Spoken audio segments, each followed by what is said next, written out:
Hi, this is Dr. Elizabeth Clotis, cardiologist and founder of Step One Foods. So we're in May now, which is the month during which we celebrate mothers. And it seemed like the perfect opportunity to focus some of our blogs on women's health, cardiovascular health, and heart disease prevention. You know, this is a really important topic because heart disease is the #1 killer of women in our country. And we have a lot of power over our outcomes.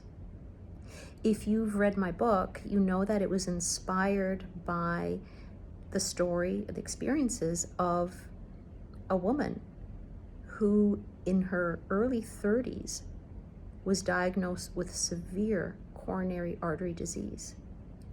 She had been diabetic her entire life. She also had high blood pressure, high cholesterol that were not being addressed. And it's because both patients and physicians are not always focused on heart disease prevention and risk in women. We are more likely to focus on weight issues or breast cancer screening and prevention.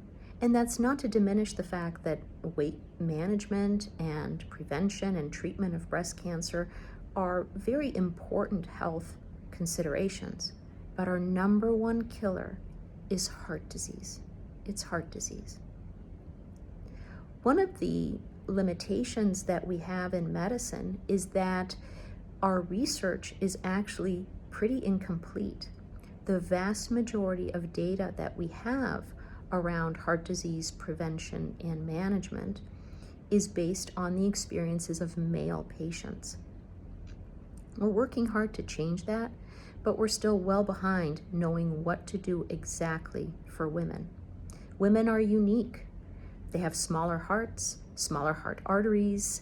They bring unique risk factors to the table, such as preeclampsia and eclampsia during pregnancy, gestational diabetes, small for gestational age, births, early menopause.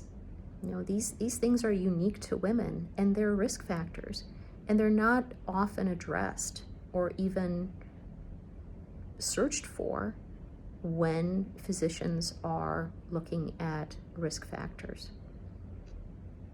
In terms of management, going back to the just generally physically smaller coronary arteries, that makes all the revascularization procedures like stenting, bypass surgery more challenging and probably less effective in women.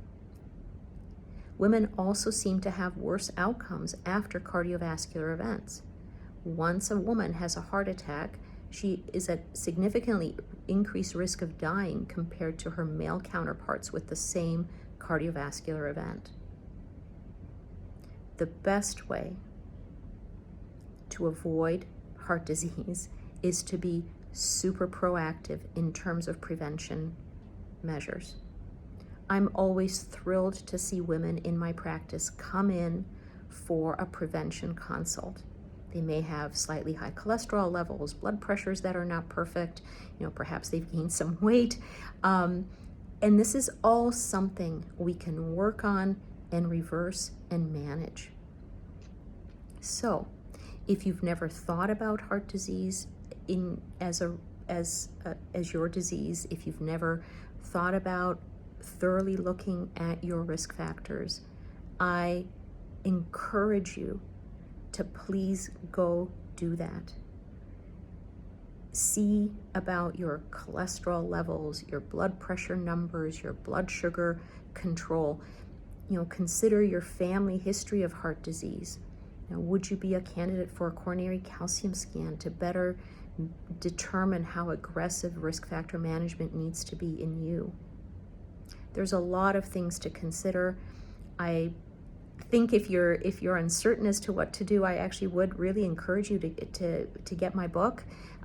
It spells out exactly what needs to happen in terms of prevention strategies. But I'd also encourage you to be just generally proactive in terms of your health. It's your body, it's your health destiny, and you can make a huge impact.